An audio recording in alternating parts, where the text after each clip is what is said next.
Hello students, कैसे हैं आप लोग। उम्मीद करता हूँ आप लोग अच्छे होंगे और हमारे दिए गए वीडियो के माध्यम से पढ़ाई कर रहे होंगे। ओके, ये क्लास 6 का चैप्टर नंबर 1 का पार्ट 2 है। पार्ट 1 ऑलरेडी ही अपलोड हो चुका है, आप लोग जाके हमारे यूट्यूब चैनल पर उसे देख सकते हैं। चलिए आगे बोल रहा है, पॉम लीव्स और pillar are source of information. यानी कि पहले के ज़माने में कागज़ का आविष्कार न होने के कारण लोग पत्तों पर लिखते थे और साथ ही साथ पिलर पर इंफॉर्मेशन देते थे अपने साम्राज्य का। आगे लिख रहा है, history generally categorise into 3 periods namely ancient, medieval and modern. आप देख सकते हैं ancient, medieval and modern. Ancient means प्राचीन हो गया, मिडिवल मीन्स मध्य एंड मॉडर्न मीन्स आधुनिक। इन 3 भागों को हिस्ट्री में बांटा गया है।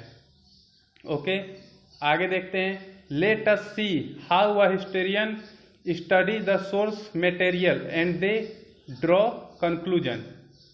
अब हम लोग देखेंगे कैसे इतिहासकारों ने मटेरियल के सोर्स से कंक्लूजन पे आए कि हमारा इतिहास कैसा था। The source material can be divided into 3 category. हम इतिहास के स्रोतों को 3 भागों में बांट सकते हैं।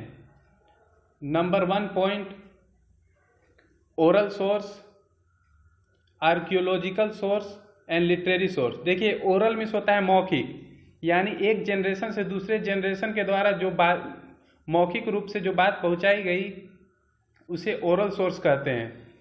आर्कियोलॉजिकल सोर्स यानी कि जो हमारे आर्कियोलॉजिस्टों ने, पुरातत्वविदों ने खुदाई करके जो सामान प्राप्त किए उन्हें आर्कियोलॉजिकल सोर्स कहते हैं। एंड लिटरेरी सोर्स, जो प्राचीन लेखकों ने जो पुस्तक लिखी उससे भी हमें इतिहास को जानने में काफ़ी मदद मिलती है। ओके, अब ये क्वेश्चन पूछ रहा है, why is the study of past important. आखिर इतिहास को पढ़ना क्यों जरूरी है। तो जैसा कि आप जानते हैं, इतिहास से हम अपने देश के बारे में जान सकते हैं और अपना जीवन और भी अच्छा बना सकते हैं। ओके, आंसर भी दिया है, देखिए, the study of the past is important so as to know more about our ancestors and the society of those time, how they lived, what they ate, what they wore, their beliefs and faiths, their art and craft etc। ये point आप लोग देख सकते हैं, मैं highlight कर देता हूं। The study of the past is important so as to know more about our ancestor. इससे हम अपने पूर्वजों के बारे में जान सकते हैं। And the society of those times, और उस समय का समाज कैसा था। समाज में हाउ दे लिव, कैसे वे रहते थे। व्हाट दे एट, क्या वो खाते थे। व्हाट दे वोर, क्या वो पहनते थे। देयर बिलीफ, उनकी मान्यताएं क्या थी। देयर फेथ, उनका विश्वास क्या था। देयर आर्ट, किन कलाओं में वो निपुण थे। और क्राफ्ट, कौन सा सामान वो बनाते थे। ओके, नेक्स्ट पॉइंट में लिखा है, history is a journey into another world of age when life was different. सही बात है, हिस्ट्री हमें एक ऐसे दुनिया में ले जाता है, ऐसे युग में ले जाता है जो आज के ज़माने से बहुत ही अलग था। ना आज के ज़माने जैसा टेक्नोलॉजी था और ना ही आज के ज़माने जैसा रहन सहन था। History give us information about our country and other country world as well. History जो है हमें अपने देश के बारे में जानकारी देता है और बाकी देशों के बारे में भी जानकारी देता है। इट्स पास्ट एंड कल्चर, हमारे देश के अतीत के बारे में, रीति रिवाज के बारे में, परंपराओं के बारे में हमें इतिहास से जानकारी प्राप्त होती है। Okay, it helps us understand people and society and provides moral understanding. ये हमें मदद करता है समाज के लोगों को कि मोरल अंडरस्टैंडिंग कैसे उत्पन्न किया जा सके, प्रदान किया जा सके। आप लोग जानते हैं, हम लोग इतिहास से काफ़ी अच्छी चीज़ों को अपना सकते हैं तथा बुरी चीज़ों को रोक भी सकते हैं। History keeps record of change that have taken place over period of time. देखिए लिखा है history keep record, history record रखता है कि समय के साथ कैसे बदलाव हुए, समय के साथ कैसे बदलाव हुए, यही हम हिस्ट्री में देखते हैं। चलिए नेक्स्ट पॉइंट देखते हैं, archaeological source.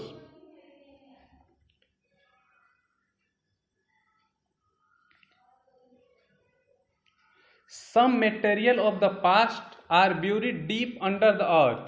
They are either discovered by chance or archaeologists dig certain place and find ancient inscription, coins, pots and buildings.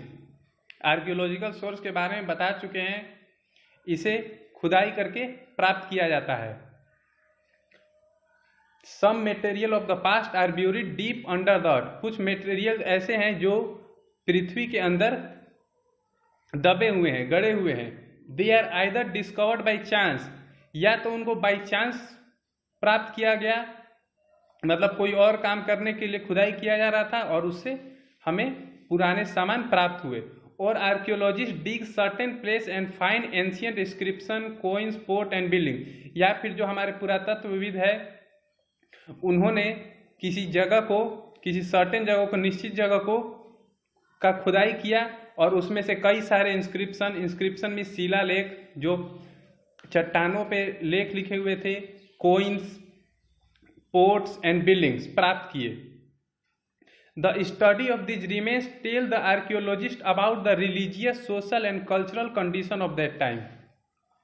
जो हमें उससे रिमेन्स शेष सामान मिले हुए हैं आर्कियोलॉजिस्टों द्वारा, उनसे हमें उस समय के रिलीजियस, धार्मिक, सोशल, सामाजिक तथा कल्चरल, पारंपरिक कंडीशन का ज्ञात होता है कि उस समय का कैसा था। फॉर एग्जाम्पल, उदाहरण के लिए आप देख सकते हैं, building excavated from Mohenjodaro provide useful information about the Indus valley civilisation.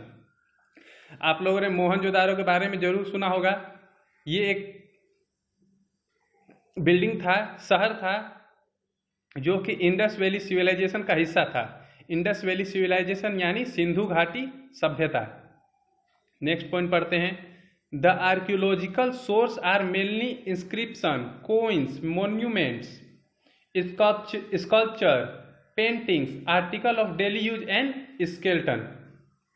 Archaeological source में क्या आता है? इंस्क्रिप्शन, शिलालेख बता चुका हूँ, कोइंस, सिक्के भी उस जमाने के मिले हैं, मोन्यूमेंट्स यानी कई सारी बिल्डिंगें, स्कल्पचर यानी मूर्तियां मिली है, paintings, article of daily use and skeletons, लोगों के हड्डियों के शेष भी मिले हैं। देखिए यहाँ आप लोग पिक्चर देख सकते हैं, ये मोहनजोदाड़ो है, इसे खुदाई के द्वारा प्राप्त किया गया।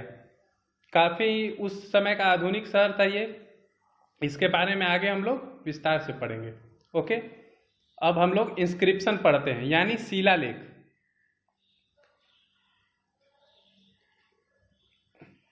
Inscription are the writing which are engraved on rock, pillar, clay tablet, the walls of the temple and caves.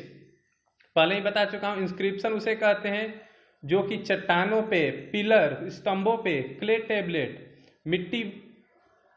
मिट्टी में, the wall of the temple and caves, गुफाओं में और मंदिरों के दीवारों पे ये बनाया जाता था।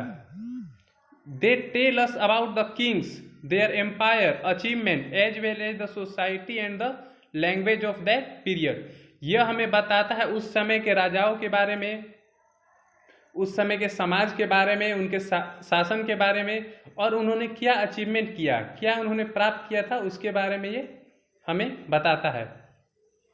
The inscription of Ashoka's period tell us about his achievement in the field of administration and the step that he took like building hospital, well, etc। आप लोग अशोक स्तंभ के बारे में जरूर सुने होंगे। अशोक स्तंभ में अशोक ने अपने अचीवमेंट के बारे में बताया कि कैसे उन्होंने बिल्डिंगें बनवाई, हॉस्पिटल बनवाए, कुएं बनवाए इत्यादि के बारे में। For the welfare of the public, यानी अपने लोगों के भलाई के लिए उन्होंने क्या क्या काम किया, ये अचीवमेंट सारा उन्होंने अपने पिलर में ग्रेव किया है। The inscription were put up in place where the common people could read them easily, और इंस्क्रिप्शन को ऐसे जगह रखा गया है जहां पे साधारण लोग, जो आम लोग हैं, उसे आसानी से पढ़ सके और उनके पहुंच के अंडर हो। The study of inscription is called epigraphy. देखिए काफी इंपॉर्टेंट है, आप लोग इसे एक कॉपी में पॉइंट के द्वारा लिख भी सकते हैं, जो जो इंपॉर्टेंट पॉइंट है। The study of inscription is called epigraphy. जो शिलालेखों के बारे में अध्ययन करते हैं उसे एपिग्राफी कहते हैं, और जो इसका अध्ययन करते हैं उसे एपिग्राफर कहते हैं। देखिए यहाँ नीचे पिक्चर आप लोग देख सकते हैं, अशोकास इंस्क्रिप्शन, जो कि गुजरात में मिला था, गिरनार में। ओके, ये आपका पार्ट 2 हुआ। उम्मीद करता हूँ आपको कुछ हेल्प होगी इससे, और मैं यही कहूँगा कि आप बुक ले सकते हैं हमारे ऑफिस से संपर्क करके। बुक से आपकी काफ़ी हेल्प होगी। Okay, bye, thank you.